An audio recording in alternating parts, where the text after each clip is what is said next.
Olá a todos, nosso primeiro QuintaCast de 2023 vem aqui falar sobre criação. E nós temos dois convidados, dois irmãos em Cristo que estão aqui conosco no encontro Fé e Ciência, promovido pela FAES, com apoio da Quinta Igreja do Conselho de Pastores. Então nós temos aqui o Dr. Marcos Eberlin e também o pastor Ayrton. E nós vamos falar aqui sobre o criacionismo e vamos falar sobre muitas coisas curiosas, interessantes, que fundamentam a nossa fé e a nossa teologia bíblica. Ok? Vamos lá, doutor. Vamos começar aqui com o doutor Marcos Eberlin. Seja bem-vindo, doutor. Pastor Rodrigo e todos os que nos ouvem, nos veem, né, na Quinta Cast. É um privilégio imenso estar com vocês, principalmente falando sobre as evidências de que fomos feitos prontos por um Deus todo-poderoso, pelo poder único e exclusivo de sua palavra. Ok, pastor Ayrton, seja bem-vindo. Eu agradeço o privilégio de estar aqui com vocês, ao lado do Dr. Marcos Eberlin. Uma alegria também participar. Obrigado. Ótimo.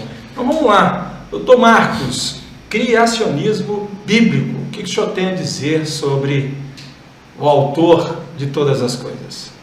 Pastor Rodrigo, Deus é evidente demais. Eu costumo dizer que eu não creio em Deus, eu tenho certeza absoluta que Ele existe. Eu entendo, portanto eu creio. E as evidências de que um Deus realmente existe são vistas claramente na química, na física, na biologia, ainda mais nessas ciências. E a Bíblia já dizia isso, porque Romanos 1,20 diz: porque os atributos invisíveis de Deus, seu eterno poder, sua divindade, são vistos claramente nas coisas que foram criadas. A ciência estuda as coisas que foram criadas. Então, como cientista, a gente ainda vê mais claramente. Eu digo que nós somos duplamente indesculpáveis. E esse Deus existe, e as assinaturas de Deus no universo, na vida, se veem claramente. Ele que fez, ele fez pronto, ele não deixou nada para mais nada fazer. Então tem muito crente, por exemplo, que acha que Deus usou um processo evolutivo, lento, gradual, e sucessivamente ele foi fazendo as coisas. Eu digo que esse é o Deus do devagarinho. O meu Deus não é o Deus do devagarinho, é o Deus que fala e acontece. E a ciência mostra também evidências claras de que o universo foi feito pronto, senão ele não existiria. Não dá para construir o universo se ele não for construído pronto. É como uma máquina que é essencial para a nossa sobrevivência. Não dá para ir construindo aos poucos. Ou aquela máquina existe desde o início para que a gente possa sobreviver, ou não tem negócio, não é? Então, o que eu posso dizer sobre o criacionismo científico? A ciência confirma que fomos criados por um Deus todo-poderoso. Bacana demais. Pastor Ayrton, então a criação, Gênesis, não é um mito? Perfeitamente. Essa é uma grande discussão. O Dr. Marcos Eberlin lida com isso no campo científico, mas eu lido com essa questão no campo da literatura. Esse foi um grande desafio que eu tive no seminário. Quando eu estudei, eu tive professores que diziam para mim que Gênesis 1, a narrativa de Gênesis 1, era um mito. E naquele momento eu estava formando um entendimento sobre literatura bíblica. Depois fui fazer um mestrado, foi o primeiro mestrado que eu fiz, onde eu pude aprofundar os estudos sobre literatura mitológica. Então, uma coisa bem básica é você entender que mito, ele faz parte de estudos literários. E como parte de estudo literário, ele tem que ter uma estrutura que o caracterize como. Então, se você pegar, por exemplo, o grande pesquisador dessa área, que foi o Mircea Eliade, ele tem um livro famosíssimo sobre esses estudos, chamado Aspectos do Mito, onde ele estudou os mitos de várias civilizações, e o Mircea Eliade me inspirou a estudar e ler os mitos antigos, mesopotâmicos, egípcios, gregos, chineses e dos maias. E é interessante, porque todos eles têm uma estrutura literária comum. Quando a gente pega então a narrativa de Gênesis, ela não atende a nenhuma das exigências da teoria literária mitológica, o que a descaracteriza como. Ela não pode ser mito porque ela não está dentro da estrutura da teoria literária mitológica. Então eu tenho colocado isso, apresentei na minha dissertação, foi publicado em livros, na época indicado pelo Centro Presbiteriano de Pós-Graduação Andrew Jumper, Porém, quem publicou foi a Fonte Editorial. O Andrew Jumper publicou o meu artigo sobre isso, né, sobre esses aspectos literários do mito e como Gênesis não atende a eles. E dentro desse livro, então, eu apresento uma outra questão. Ora, se ele não atende a questão da teoria literária do mito, ele atende a qual tipo de literatura? E aí a literatura que Gênesis 1 se encaixa é da historiosofia. Ele foi escrito para ser entendido daquela maneira historicamente. E a própria construção de Gênesis 1, como é que aquele texto é construído literariamente, mostra que ele foi escrito para ser entendido literalmente daquela forma. A conclusão lá do meu livro é dizer, diante da teoria não tem como você dizer que isso é mito. Ele foi escrito para ser lido como história, como diria na escola alemã, bruta facta, e não como Heilige Geschichte, que é um debate que tem na teologia. É bruta facta. Agora, se você vai crer ou não, é outro campo. Do ponto de vista objetivo, é isso. Ok. Doutor Marcos, esse enfrentamento, não sei se a gente pode chamar assim, entre fé e ciência, como que o senhor concilia essas duas coisas tão bem? A gente ouve as suas palestras, lê os seus livros, né? À medida do possível, na verdade. Mas como que o senhor concilia essas duas coisas tão bem nos suas palestras e como que a igreja pode fazer essa conciliação? Afinal, nós temos milhares de jovens cristãos nas universidades e a gente precisa dar resposta a esses jovens. Como que o senhor concilia isso? Concilio perfeitamente bem, né, pastor Rodrigo? Porque tem muito cristão que acha que a ciência é inimiga da nossa fé. Olha, eu estou na igreja e lá estão os cientistas conspirando contra a nossa fé, um monte de cientista ateu, né? Olha, a ciência está mostrando coisas lá que vão contra a minha fé, mas eu creio porque eu creio. Eu creio, não preciso de evidências. Olha só, posições totalmente equivocadas, viu, pessoal? Porque Deus é o autor e consumador da ciência, Deus que criou a ciência, a história da ciência mostra isso. As principais universidades do mundo foram criadas por homens que criam em Deus. Deus é o principal pressuposto da ciência. Fomos feitos à imagem e semelhança de um grande Deus, portanto temos a mente de Deus e entenderemos a sua obra. Um Deus todo-poderoso criou o universo e estabilizou esse universo, estruturou esse universo com leis imutáveis, que não mudam. Então eu posso entender esse universo, descobrir essas leis e com essas leis imutáveis estabelecer procedimentos, metodologias. Então, Deus, se eu tiro Deus, a ciência não faz sentido. Darwin fez uma vez uma pergunta: posso eu confiar na minha mente que evoluiu de um chimpanzé? Será que teria alguma racionalidade na mente de um chimpanzé? Se não tem, a minha mente também não tem racionalidade para entender o universo. Olha só, o pressuposto de que fomos feitos à imagem e semelhança de um Deus com uma mente racional, lógica, é básico para a ciência. Então a ciência é amiga da nossa fé. E a ciência sempre corroborou a hipótese de que o Deus existe e que Deus fez o universo e a vida prontos, totalmente prontos. Mas em 1859 a ciência teve um desvio adolescente, né? Ela ficou meio rebelde, né? E achou que por Darwin com o Big Bang ela poderia se desviar de Deus, né? Os adolescentes às vezes têm esses desvios. Mas o que acontece? Hoje é claro isso. O Stephen Meyer acaba de lançar um livro, O Retorno da Hipótese de Deus. Esse desvio adolescente durou um certo tempo, mas agora as novas evidências, as grandes descobertas científicas, corroboram como nunca antes a hipótese de Deus. Deus é óbvio demais para que a gente possa negar. Então a ciência está reestabelecendo a hipótese de que é um Deus, e ela está descobrindo sinais claros de que esse universo, essa vida foram feitos por esse Deus. Então a nossa fé está sendo corroborada pela ciência. Temos uma fé plenamente racional, uma fé que bate com a ciência moderna, com a química, com a física, com a biologia. A ciência confirma a nossa fé. A boa ciência e a boa fé sempre andaram juntas e continuam andando juntas. E a gente precisa de evidências, a Bíblia fala: estáis sempre prontos a dar a razão da vossa fé, da vossa esperança. A fé é um firme fundamento. Então a gente não crê em ET, chupacabra, fada madrinha, a gente crê num Deus que se revela através, inclusive, da própria ciência. E as grandes descobertas científicas, como eu falei ontem aqui, na quinta, corroboram grandes verdades bíblicas. Então a gente pode crer na Bíblia também à luz da ciência. Olha, a ciência é uma grande amiga da nossa fé.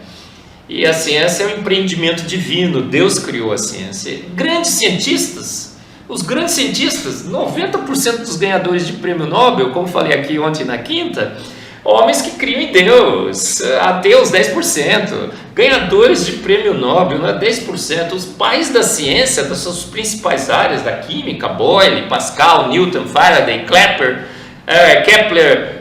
Schrödinger, Planck, da mecânica quântica, todos que criam em Deus. Então, cientista bom não é cientista ateu, cientista bom é cientista que crê em Deus. Ciência boa não é a ciência que refuta Deus, ciência boa é a ciência que confirma Deus. Que legal, hein? Agora, a datação do radiocarbono, que o senhor falou ontem, tantas coisas que vão comprovando a veracidade da Bíblia. Fala um pouco mais sobre isso, doutor Marcos. Carbono 14, pastor Rodrigo, pastor Ailton, todos que nos ouvem e nos veem, né? Podcasts modernos são assim, né? A gente pode ouvir e ver também. Se você está ouvindo só, não tem problema.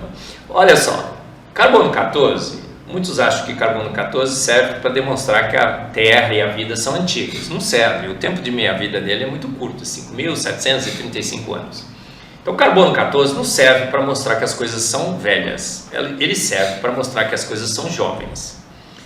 Porque dá para medir carbono 14 até se um ser que respirava CO2, gás carbônico, e morre, até 20 mil anos, teoricamente, você ainda detectaria carbono 14 nele. Depois de 20 mil anos não dava mais para detectar. Então, o carbono 14 é ótimo para mostrar que coisas são jovens. O que nós descobrimos na Terra? Diamante, que dizem que esses diamantes foram formados há 3, 4 bilhões de anos atrás. Fomos analisar carbono 14 em diamante, está cheio de carbono 14 em diamante. O que isso prova? É incontestável, inegável, irrefutável. Não dá, contra carbono 14 não há argumentos. O diamante foi formado há poucos anos atrás, milhares, não milhões. Fomos no carvão vegetal, esses depósitos imensos de carvão que foram formados no dilúvio, não tem outra explicação. Soterrado um continente de floresta sobre rocha, como é que pode ter formado lenta, gradual e sucessivamente? Foi uma grande catástrofe. Tem carbono 14 no diamante, no carvão, no petróleo, nos fósseis de dinossauro tem carbono 14, tem um monte de carbono 14. Então, carbono 14 é uma prova definitiva que a Terra é jovem e a vida na Terra também é muito jovem. Que acaba comprovando que a Gênesis... A genealogia. É um fato. Pastor Ailton também vai concordar comigo. Você lê a Bíblia e fala lá, e Noé viveu tantos anos, e Adão viveu tantos anos, todos os patriarcas estão lá, e viveu tantos anos, e gerou a não sei o quê. Aí você fala assim, senhor, para que eu quero saber da longevidade dessa turma aí, né? Essa coisa chata, né? A gente fica até meio aborrecido de ficar lendo aquilo. Por que está na Bíblia? Para a gente fazer a prova. Deus é Deus de luz. A Bíblia é um livro de ciências. Ela quer informar também sobre o passado da Terra, como a Terra foi formada, como a vida foi formada. Inclusive, Deus fez questão de registrar a longevidade dos patriarcas e a genealogia dos patriarcas em Mateus, Lucas e Gênesis, para que a gente fizesse as contas e pudesse calcular quanto tempo que a Terra existe. A gente faz as contas, dá 5.700, alguns divergem um pouquinho lá, 6.000, né? Mas é aproximadamente 6.000 anos, confirmado absolutamente pelo carbono 14. E um monte de outras evidências que eu falei na palestra aqui na quinta, você pode assistir no YouTube, né?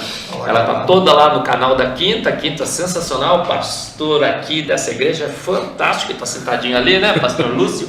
É um pastor que sabe que a gente tem que estar sempre pronto para dar a razão da nossa esperança. Crente é gente que estuda, que pensa, que argumenta. Não somos alienados? Absolutamente não, né? Olha, tá aqui o pastor Ailton também, né? Para deixar que eu minta sozinho, né? Dá um apoio. Gente que pensa, gente que raciocina, e os nossos jovens precisam estudar mais, precisam investigar mais, né? Ler mais a literatura, né? Tem o Fomos Planejados aí, tem a Evidência, tem os livros do pastor Ayrton, tem toda uma literatura para que você esteja pronto a mostrar que a Bíblia tem e sempre terá razão. Agora falando um pouco, e aí eu gostaria que ambos respondessem sobre esse evolucionismo teísta. Essa onda que lá vai entrando, se alojando na igreja e criando raízes dentro das igrejas cristãs. Eu não sei enumerar o que a gente precisa desmistificar biblicamente. Então eu não vou falar cinco pontos aqui que a gente precisa desmistificar. Mas quais são os pontos centrais que a gente nós precisamos estar atentos ao evolucionismo teísta? Aí fica para os senhores aí. Curiosidade. Eu acho que o Dr. Eberlin pode começar. Eu acho que tem alguns pontos de contato, mas ele está mais antenado ao que está acontecendo agora. A minha área é uma área de pesquisa bíblica. Então, quando a gente começa a falar do evolucionismo teísta, ele na verdade começa com um filósofo, padre da Igreja Católica, Teilhard de Chardin. Esse cara que na verdade traz isso lá na década de 30. E aí, num primeiro momento, a Igreja Católica refuta, e paulatinamente Teilhard de Chardin passa a ser ouvido na Igreja Católica. Quando você chega em João Paulo II, isso já está claro nas encíclicas papais. E é interessante então ver como ele depois, com a sua influência, chega ao meio evangélico, e aí o Eberlin está a par do que está acontecendo nesse mundo agora aí. Então há os pontos que ele deve levantar, e se precisar eu faço alguns comentários nessa questão. O evolucionismo teísta é péssima ciência, com péssima teologia, olha só, é péssimo em tudo. Não faz o menor sentido. Outro dia eu estava num debate com um evolucionista. Ele disse: Marcos, não sei por que você não é evolucionista teísta, aí você ficaria de boa. Eu falei: cara, você não conhece nem evolução, nem Deus, nem teologia. Porque se você conhecesse a evolução, você sabe que a evolução não é um processo guiado. Você põe Deus para guiar a evolução, você destrói a evolução. E se você conhecesse Deus, você sabe que Deus não se deixa guiar, ou ele não espera acontecer. Deus é que nem o cara do Bamerindos, ele vai lá e faz, pronto.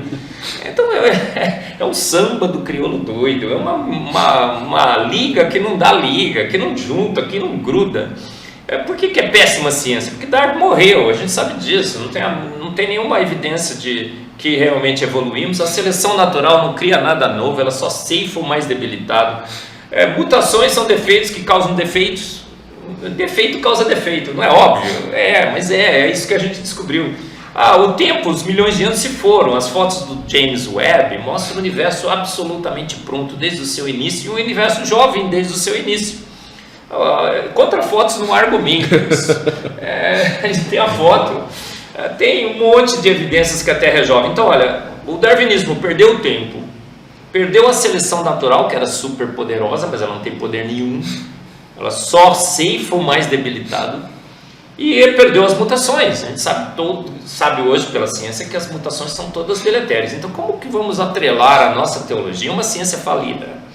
Como nós vamos atrelar a nossa teologia numa ciência que tira de Deus os seus principais atributos? É um Deus de poder que fala e acontece. Haja luz, bum, houve luz. Haja vida, houve vida. Façamos o homem à nossa imagem e semelhança. Você acha que Deus esperaria bilhões de anos para que um processo cruel de tentativa e erros? Pastor, outro dia eu estava numa aula de um evolucionista teísta, eu estava sentado na frente, eu quase levantei e como Jesus saindo, quebrando tudo no templo, os mercadores do templo. Eu vi aquele lá como o mercador do templo. Para mim, eu queria pegar eu mesmo. Eu sou Pedro, eu quero cortar a orelha. Ele falou assim: olha, porque Deus fez e não gostou, Deus fez e não gostou, Deus fez e não gostou. Ele foi testando com a evolução até que ele chegou na coroa da criação, você. Eu falei: nossa, pelo meu passado brilhante, congratulações, uma mega evoluída. Não, eu fui feito a pronta imagem, jovem, você foi feito pronta a imagem e semelhança de um grande Deus. Deus chamou você à existência do nada. Não tendes lido que desde o início Deus te fez homem ou mulher? Na evolução, você tem evolução do sexo, por isso que agora está evoluindo ainda mais, nos gêneros. Olha só, é uma teoria totalmente descabida, não faz nenhum sentido com a nossa teologia. Ela tem que ser combatida. Pastor, não dê púlpito para evolucionista teísta, que agora estão dizendo que é criacionista evolucionário. Você vê lá, criacionista, nossa, então ele vai falar da minha igreja. Veja, não, é totalmente, é um ataque intramuros, é um cavalo de Troia. A gente está trazendo o inimigo para dentro, corrompendo os atributos de Deus, corrompendo a nossa fé, com uma teoria falida, totalmente falida. Eu acho que uma das formas deles atraírem isso está muito ligada ao apreço, obviamente, que todo cristão tem pela Bíblia. Todo cristão, no primeiro momento, ele pode não entender isso, mas se você perguntar, você crê que ela é a palavra de Deus? Sim. Mas nós não estamos indo contra a palavra de Deus. E aí eles pegam pseudos argumentos exegéticos para tentar justificar que isso faz sentido com a Bíblia. Eu lembro que a primeira vez que eu vi isso, que eu fiquei chocado, eu estava no seminário, fazendo uma série de estudos à parte para poder contestar meus professores, e fui ler um livro de um importante, ele é considerado um exegeta, teólogo conservador do Antigo Testamento, Lasher Jr. Ele tem um livro em português chamado Introdução ao Antigo Testamento, Gleason Lasher Jr. E ele, por ser conservador, disse, olha, eu vou ler, eu quero entender esse cara. Quando eu chego em Gênesis, na introdução dele, ele pega ali uma teoria pseudo-exegética de que entre o versículo 1 do capítulo 1 de Gênesis e o versículo 2 existe um intervalo de tempo. Nesse intervalo de tempo, ele sai com essa tese de que, na verdade, Deus primeiro criou o universo e ele não criou Adão, ele criou uma espécie de hominídeos. E ali estavam os dinossauros. E então veio a questão lá dos meteoros que caíram, destruiu tudo, e Deus, no versículo 2, então recomeça criando Adão. E aí ele vai então justificar a ideia do espaço de milhões de anos com o termo hebraico ion. E eu disse, uau, mas esse cara é conservador. E essa posição dele, ela é uma falsa teoria linguística. Esse é o problema. Não há tempo para a gente explicar isso aqui com calma, mas Dr. Mauro Meister, do Andrew Jumper, escreveu um artigo para a Fides Reformata mostrando toda a falha dessa argumentação e o problema linguístico em torno de ion, do hebraico ion. Hoje, para a linguística mesmo, à luz da sua teoria, essa ideia de que ion pode significar eras, à luz do texto da Torá, não faz nenhum sentido. É uma argumentação, para ser delicado, pueril.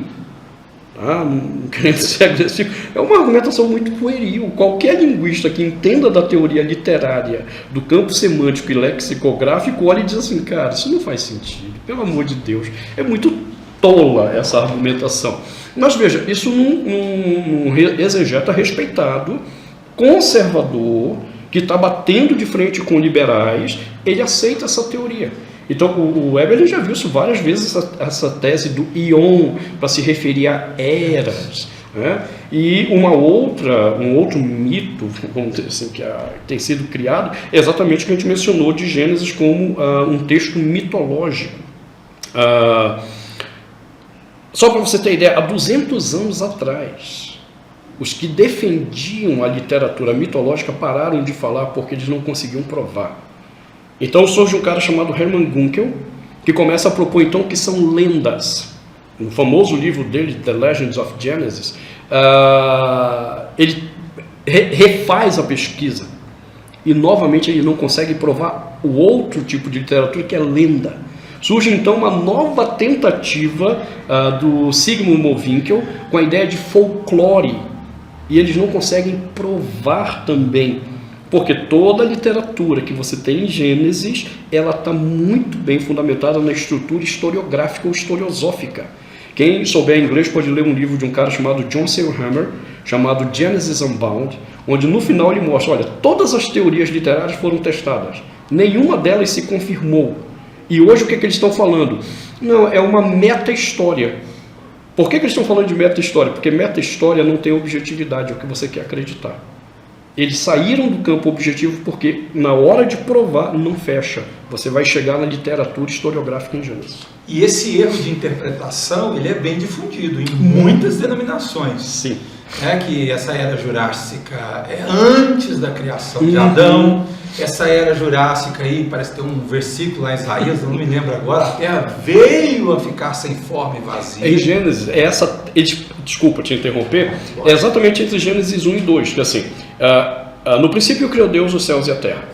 E a tradução correta, à luz do texto hebraico, só gramática, lexicografia, a gente poderia explorar isso aqui tudo e a terra era sem forma e vazia. Aí eles propõem que no hebraico essa não seria a tradução correta, seria e se tornou sem forma. Sim. O problema é que na própria gramática hebraica e à luz da própria lexicografia autoral, que a gente chama aqui de Moisés, não fecha com... Não, mas sabe que não se sustenta nem de perto o problema? É apenas uma especulação para colocar uma tradução que atenda à crença desse indivíduo, desse pesquisador, né? E aí eles criam essa era jurássica em cima de uma falácia linguística. Mas olha, uma grande evidência recente sobre os dinossauros, né? Já que estamos falando de Jurássico aqui, né? Olha só, disseram que os dinossauros foram extintos há 60 milhões de anos. Tem crente que acha que dinossauro nem existiu, que é de plástico. Olha só. Boa. Então, irmão, se converta, os dinossauros existiram. Tem milhões e milhões de ossos de dinossauros. Encontraram recentemente aqui na cidade, em São Paulo, um monte de ossos de dinossauros, né? Não, foi Uberaba. Aqui, é Peirópolis. Peirópolis? Tá bem pertinho aqui de Uberlândia, tem lá vários fósseis. Vocês aí, gente, dá para ir caminhando a pé e lá pegar um dinossauro. E olha só o que aconteceu com os dinossauros. O que a gente descobriu? Jó 40:15 descreve um bicho que ninguém sabia que bicho era aquele. É um elefante, rinoceronte, não pode. Hoje, depois que os dinossauros foram redescobertos, os seus fósseis e tudo mais, você lê a descrição de Gênesis, Deus está falando, Jó, contempla, olha, está vindo lá. É assim que o hebraico está nos ensinando. Contempla, não é contempla, pensa, não, veja, está ali. A descrição é de um braquiossauro, que era herbívoro. Não comia gente, comia grama, tá? Aí o Leviatã é um grande dinossauro também. Tem tantos lendas de mitos de dragões, porque os dragões existiram, cuspiam fogo, inclusive, como a Bíblia diz. Não são seres mitológicos. Absolutamente não. Por quê?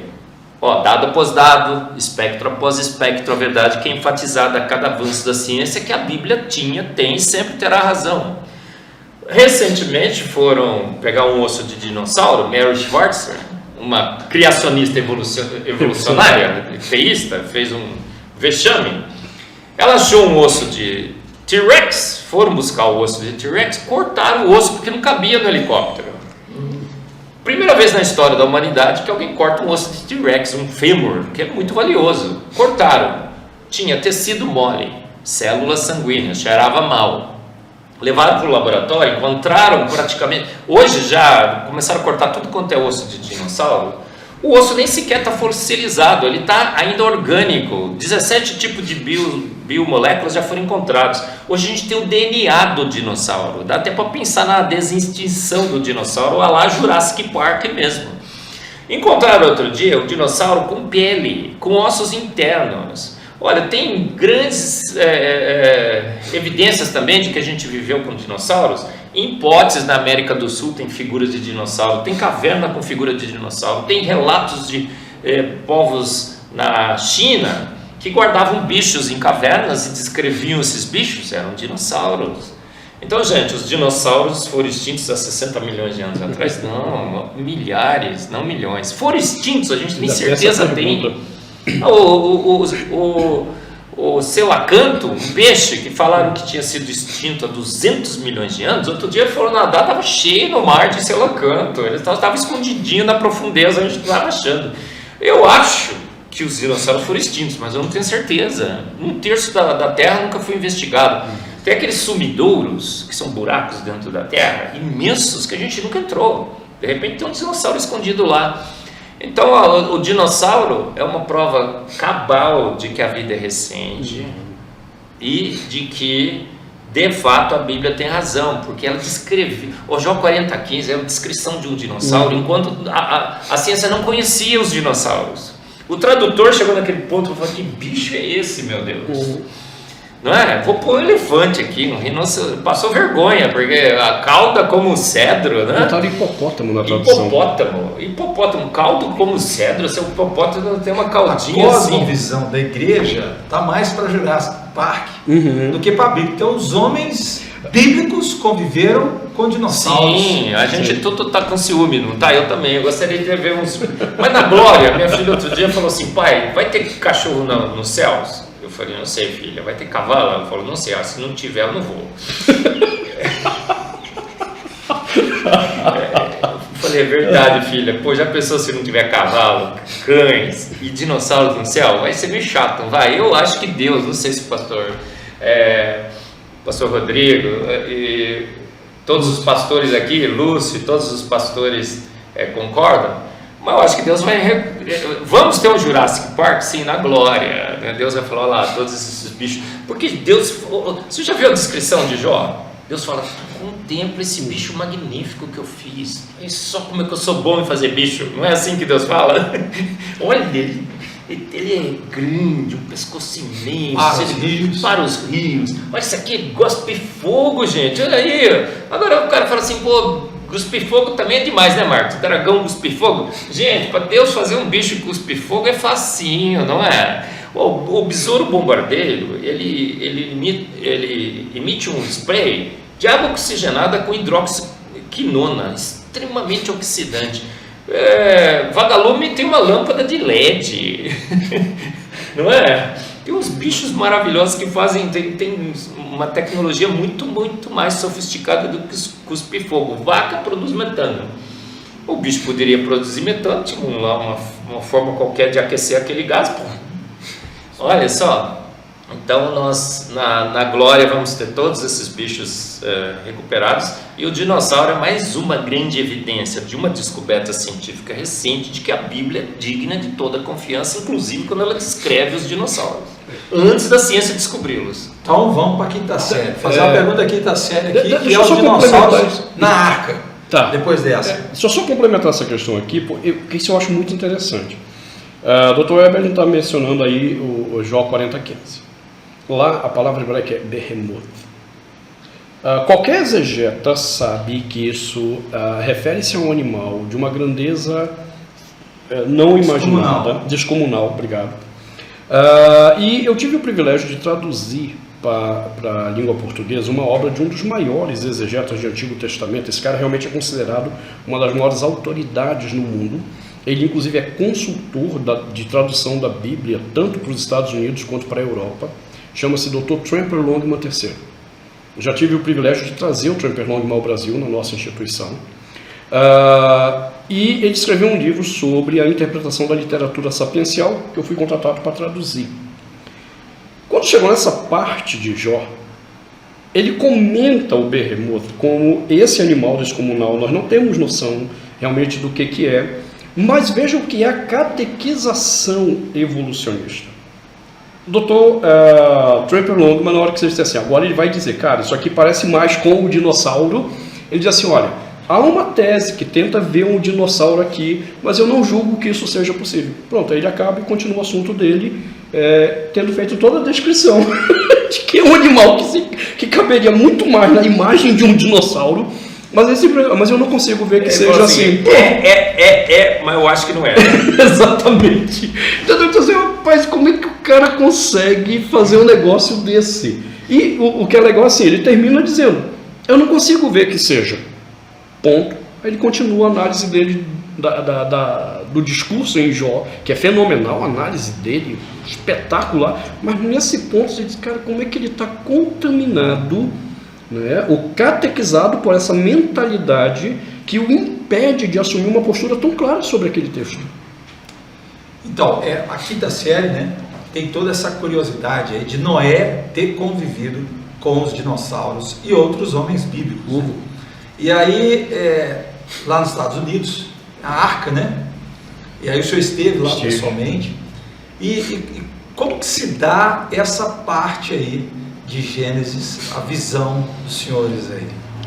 Olha, tem uma palestra recente, eu fiz lá na igreja do Maluco Beleza, pastor Arival, IPP, Igreja Presbiteriana de Pinheiro. Você pode acessar no YouTube e assistir. Noé, a Arca, os dinossauros, o dilúvio, fatos ou boatos? São fatos inquestionáveis, né? A gente realmente teve um grande dilúvio, uma inundação imensa, as rochas sedimentares formaram os fósseis, o carvão, o petróleo, milhões de anos. Você aquece material orgânico no laboratório hoje, imediatamente já se forma petróleo. E temos evidências de que uma arca acomodou esses animais. Parece que a gente não achou a arca, né? Tem um lugar lá que parece que até é um bom candidato para aonde a arca de fato ela pousou, né? Pousou de avião, ela atracou ali, né? Mas olha, o relato bíblico sobre a arca é muito claro. Olha, é técnico, é consistente, coerente. Por isso que não tem nada a ver com mito, com poesia, né? Outro dia eu estava discutindo com uma pessoa evolucionista teísta e falou: mas Marcos, Gênesis é poesia, é poético. Eu falei: onde você leu isso? Alguém disse para ela, não é? A convenceu com blá blá blá, né, pastor? Porque você vai ler Gênesis, é coerente, consistente, é um relato técnico, sóbrio, o relato é sóbrio. Mitos mesmo tem toda uma alegoria, né? Eles colocam uma fantasia, né? Aspectos que não batem com a realidade. E a arca está lá, a dimensão 300 por 50 por 30 côvados. E lá no Ark Encounter fizeram a arca. O barco é um barcão imenso. Aí foram fazer as simulações. É o maior barco possível de ser construído em madeira. O barco tem melhor flutuabilidade, resistência e conforto? Não. É o melhor compromisso entre os três. E todo engenheiro sabe, quando você vai construir um sistema multifuncional, você não pode ter a melhor função para cada uma delas. Você não pode maximizar o conforto, senão você perde em resistência e estabilidade. Você não pode maximizar a resistência, senão você perde o conforto. Então está bem no centro, ou seja, é uma obra de um grande engenheiro, que sabia inclusive equilibrar bem as três características de conforto. Na Segunda Guerra Mundial, eles precisaram de cargueiros para transportar cargas. Qual foi a dimensão desses cargueiros? 300 por 50 por 30. Então, olha, você tem que visitar o Ark Encounter. Eu estou vendo se com o Adalto, né? Se o pastor José também vai ajudar na organização, que ele gosta, né? De fazer essa parte. A gente está querendo fazer, visite o Ark Encounter com Adalto e Eberlin, e o pastor Ayrton também, né? Já foi. É sensacional, olha, a gente está atolado, abarrotado, afogado, sufocado de evidências do dilúvio bíblico. Deus gasta 4 capítulos de Gênesis para descrever o dilúvio. Gente, ele podia ter falado assim: ó, cansei da humanidade, mandei fazer uma arca e não dei tudo, morreu todo mundo, depois um casal, pronto, em 3 versículos. Mas ele gasta 4 capítulos para descrever. O evento foi extremamente importante e ele quis deixar muito bem documentado. O hebraico, né, de Gênesis é todo de verbos e construção de um relato de fatos, não de poesias. Então, novamente, né, com o dilúvio, a gente tem uma grande evidência de que a Bíblia é um livro de plena confiança. A Terra hoje a gente só explica à luz do dilúvio. Os continentes, 70% dos continentes estão cobertos de rochas sedimentares e 90% dos animais nessas rochas sedimentares são aquáticos, são marinhos. Então como é que pode ter 70% de sedimento em cima de continente com animais marinhos? O dilúvio bíblico explica muito bem. Está cheio de fóssil. Tem lugar que tem cemitérios de dinossauros, imensa quantidade de dinossauros. Como é que pode, lenta, gradual e sucessivamente, ao longo de milhões e milhões de anos, os dinossauros resolveram tudo morrer no mesmo lugar, né? Durante milhões de anos eles foram indo. Não, eles estavam fugindo das tsunamis do dilúvio, se localizaram numa mesma região e lá foram pegos. O dilúvio, a arca, Noé, são fatos inquestionáveis que mais uma vez confirmam a autoridade científica da palavra de Deus. Há uma questão aí que o Evelyn pode explorar melhor, porque a gente estava conversando ontem sobre isso. Uma coisa é o olhar do exegeta ou o olhar do analista de discurso, crítico do discurso, que é o meu papel. Outra coisa é o olhar do cientista sobre esse discurso. Né? Então, quando eu estive lá no Ark Encounter com a minha família, primeiro que ele falou, é um negócio assim louco, a dimensão, as pessoas não têm noção do que foi a arca até você ver aquilo ali. Só para eu andar com a minha família com calma, explicando tudo, eles reconstruíram na maior fidelidade possível o que a Bíblia diz. 2 horas. 2 horas para a gente conseguir andar na arca, com calma explicando. E lá tem a réplica dos animais da arca. E tem exatamente o casal de dinossauros na arca. Porque no hebraico aparece exatamente uma palavra que se refere à espécie. E é aqui que muitas pessoas não entendem. Né? Então, quando nós entendemos esse conceito, cabia todos os animais do mundo, de fato, naquela dimensão. Todos os animais que não eram, obviamente, marinhos, porque o marinho não precisa. Né? E aí os cientistas que têm entendido esse lance da espécie conseguem explicar melhor, porque, cara, é essa palavra que está lá. São famílias hoje. Aí, ó, pronto, tá vendo? Eu queria provocar o Eberly por isso, porque o meu campo vai até aqui, o discurso é esse. Eu não sou cientista. Agora o cientista pega o discurso e diz, é isso aqui. Um casal original de felinos entrou na arca. Um casal original de felinos. Não foram gatos, leões. Um casal original de felinos. Um casal original de caninos. Não foram lobos, cães, coiotes, raposas. Foi o casal original de caninos, o casal original de felinos. Cada um segundo a sua família, se você quiser falar à luz da biologia moderna, né? A biologia que errou, a Bíblia estava certa, né? A Bíblia falou primeiro, espécie, né? Espécie, a biologia que mudou. As famílias, um casal de cada família. Dinossauros, 58 famílias de dinossauros. Então foram 58 casais que entraram na arca. Dinossauro a gente fica achando que é T-Rex, né? O T-Rex nasce de ovo. E o maior ovo possível é aquele ovo da Copenhague que vende na Páscoa, de R$5.000, né? Você já viu? Não. Um ovo assim. Não dá para fazer um ovo maior, ele quebra. Então o dinossauro, o T-Rex, nascia assim pequenininho, ia crescendo. Aí que idade que você colocaria o T-Rex na arca, né? Idade PC? Pé na cova? Não. PC é ótimo. Tinha um coral na minha igreja que ele falava que era o coral PC, né? Pé na cova. Aí, não, assim, adolescência quase na juventude, o que eu falo que é o fervor evolutivo no máximo, né? Fervor reprodutivo no seu máximo. Então o dinossauro jovem, ele tinha o quê? Uma altura média aí, 2 metros, alguma coisa assim. Então cabia perfeitamente. A maioria dos dinossauros era pequeno, do tamanho de uma galinha, uma ovelha. Então num quarto aqui, dessa sala aqui do nosso quinta cast, caberia todos eles. Tranquilamente, lá no Ark Encounter eles têm uma sala específica para os dinossauros. Saíram da arca, aí a especiação aconteceu.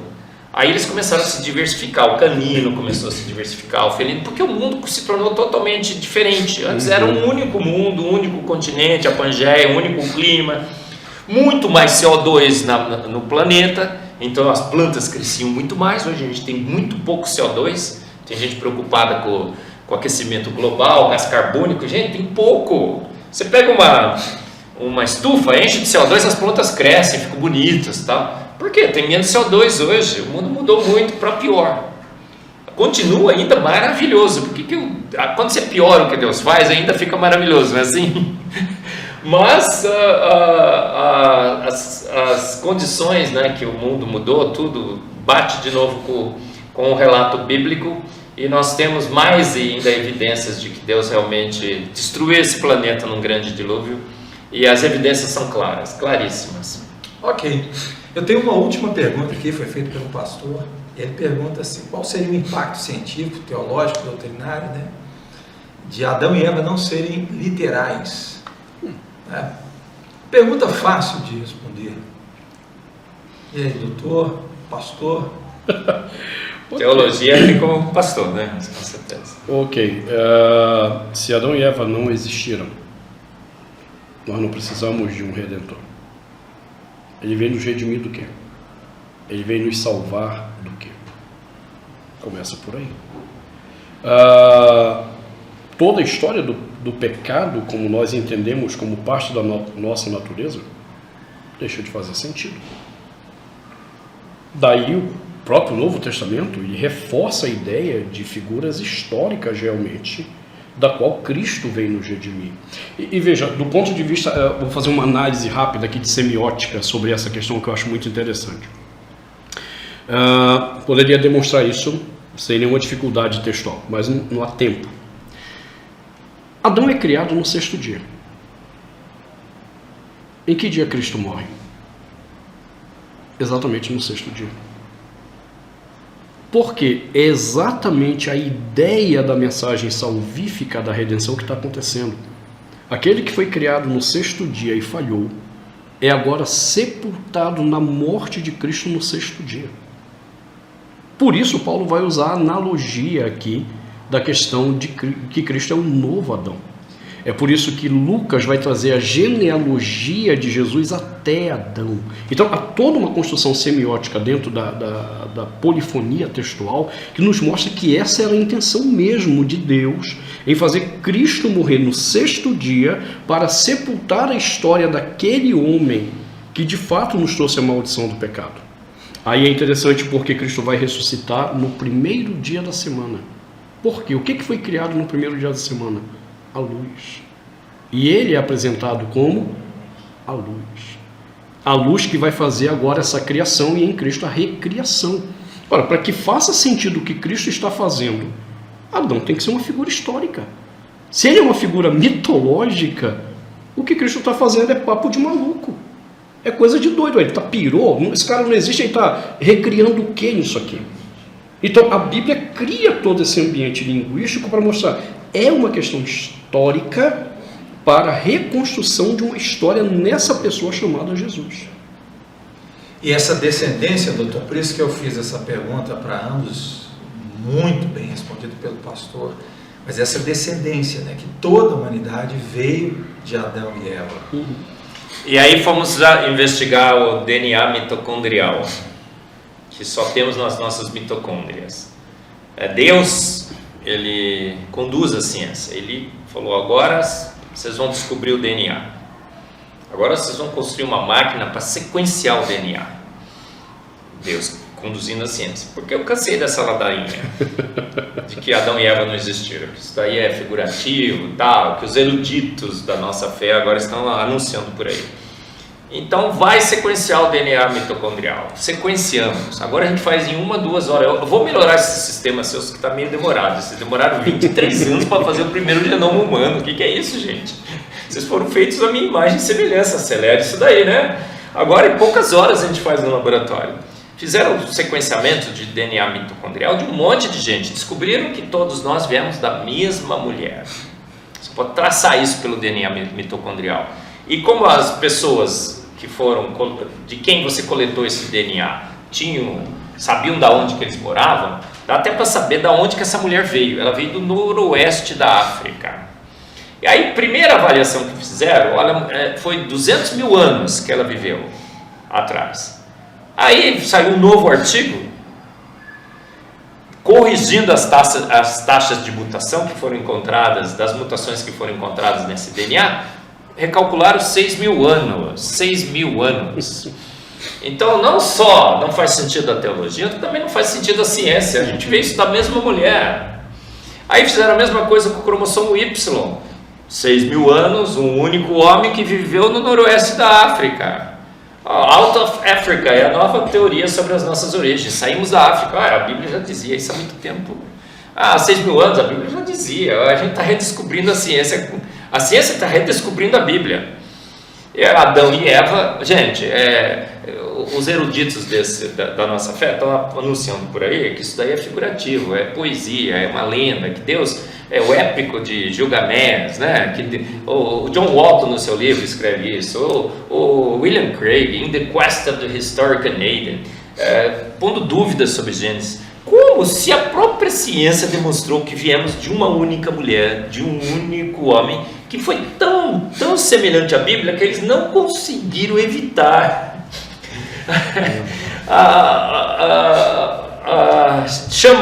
evitar de chamá-los de Adão e Eva. É a Eva mitocondrial e o Adão Y. Você pode estudar sobre isso, tem várias palestras, no meu programa na IPP-TV, Fé e Ciência eu falo, no meu podcast. Está demonstrado hoje que a gente veio de uma única mulher e de um único homem há 6.000 anos.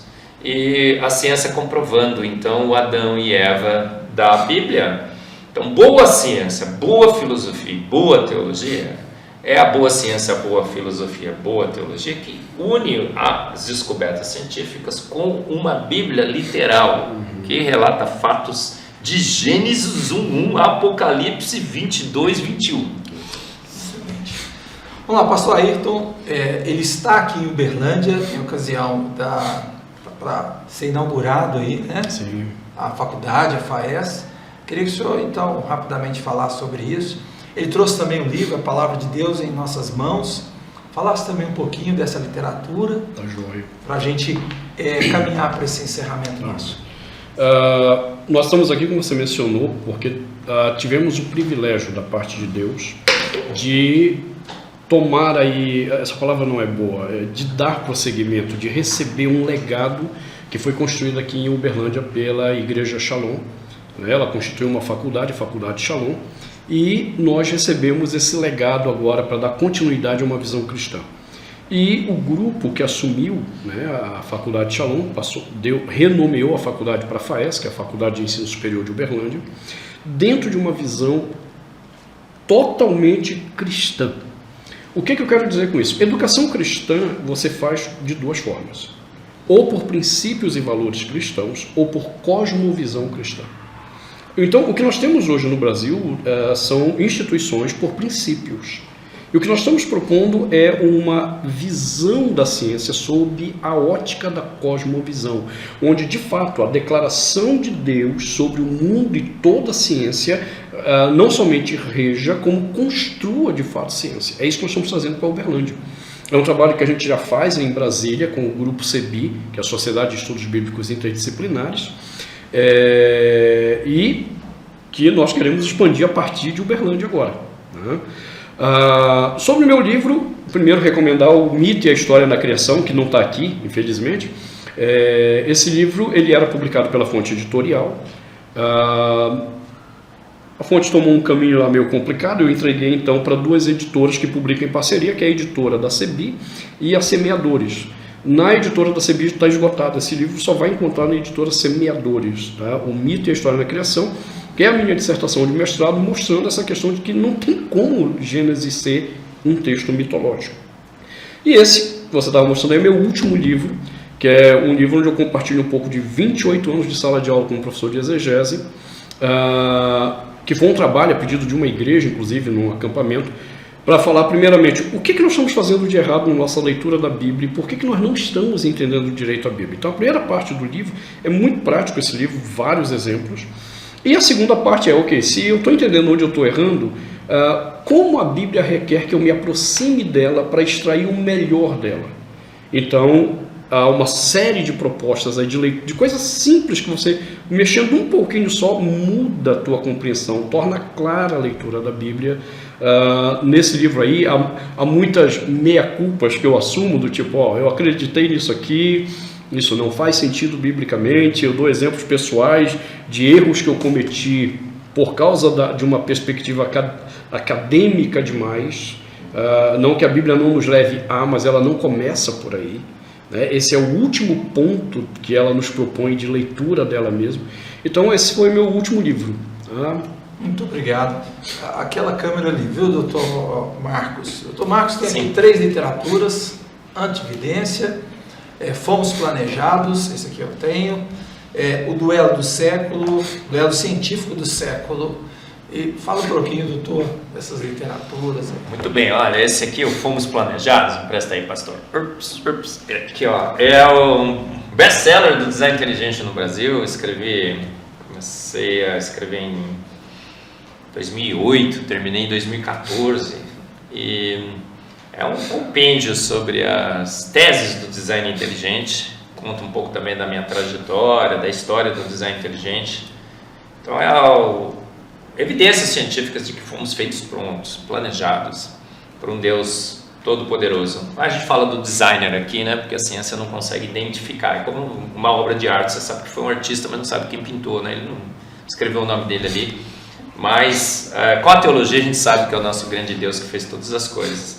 Já vendeu mais de 30 mil cópias. Você pode adquirir na Coval Press, com K, Coval Press.com. É a editora oficial do design inteligente brasileiro. Esse aqui eu escrevi originalmente em inglês, saiu como Foresight, para o Discovery Institute nos Estados Unidos, que me convidou. Lancei lá, ele ficou na Amazon entre os 1000 mais vendidos já, foi um sucesso muito grande. Agora a gente traduziu para o português, olha, o brasileiro escreve em inglês, depois traduz para o português. Foi traduzido também para o espanhol, recebeu o selo Maestria da editora, então está em português, inglês, espanhol. Antevidência, como um ser todo-poderoso, ao criar a vida, percebeu problemas, de antemão instalou nessa vida a solução. Só mentes inteligentes poderiam fazer isso, né? Eu falo da fecundação do óvulo. O espermatozoide chega a quantos? 200. Mas só um pode perfurar. Então, depois que o primeiro perfurou, endurece o óvulo e não perfura o segundo. Um ser inteligentíssimo colocou essa solução desse problema. Então, o antevidência. E esse aqui, estão doutrinando os nossos filhos, cada vez mais jovens. Agora estão ensinando evolução no pré-primário, jardim de infância. Pode? Por quê? Porque eles querem doutrinar o mais cedo, porque quando eles já aparecem na juventude ou na adolescência doutrinados, eles não questionam mais. Porque é questionável demais, né? Não faz sentido. Então a gente fez um livro para desconstruir as teses com caricaturas, algumas caricaturas aqui extremamente divertidas, no meu estilo assim, né, meio irreverente. Uma imagem vale mais do que 1000 palavras, mas tem umas palavras também, um verso aqui em prosa. Então a ideia é assim, olha, você vai abrir com seu filho, né? Ele vai ver aqui o conceito, você lê o conceito para ele entendeu, aí ele pode colorir. E ao colorir, ele vai registrar na sua mente aquele conceito. E quando tentarem catequizar o seu filho na escola, eu já li lá no livro do professor Marcos, Duelo Científico do Século, que isso não faz sentido. Não, o registro fóssil é contra a evolução, é a favor do design inteligente. Então essas são as ideias. Eu estou escrevendo agora mais um livro bem legal, que é assim, A Ciência Imita Deus. Todas as grandes descobertas da ciência foram um plágio de Deus. Olha, a gente nega Deus, mas faz plágio de Deus da sua obra. Então biomimetismo se traduz como plágio de Deus. Todas as penicilina, os antibióticos, cópia da natureza, os remédios, praticamente todos inspirados em produtos naturais, inspirados em Deus. Só voamos porque copiamos os pássaros. Então estamos tentando munir você de razões para que você defenda muito bem a sua fé. É isso aí, eu quero agradecer o privilégio, a honra de tê-los aqui. Nós temos aí, para você que nos assiste, temos a palestra do Dr. Marcos, que aconteceu no dia 14, temos a palestra que aconteceu também no dia 15, temos toda essa mensagem impressionante, como eles não são repetitivos. Como existe assim tanta coisa para ser explorada nesse tema aí do criacionismo. E agradecemos muito pelo privilégio, né, pela honra, pela oportunidade de tê-los aqui na Quinta Igreja, e eu espero que vocês voltem muitas vezes aqui na nossa igreja e gravem novamente, estejam conosco no podcast e em outras oportunidades também.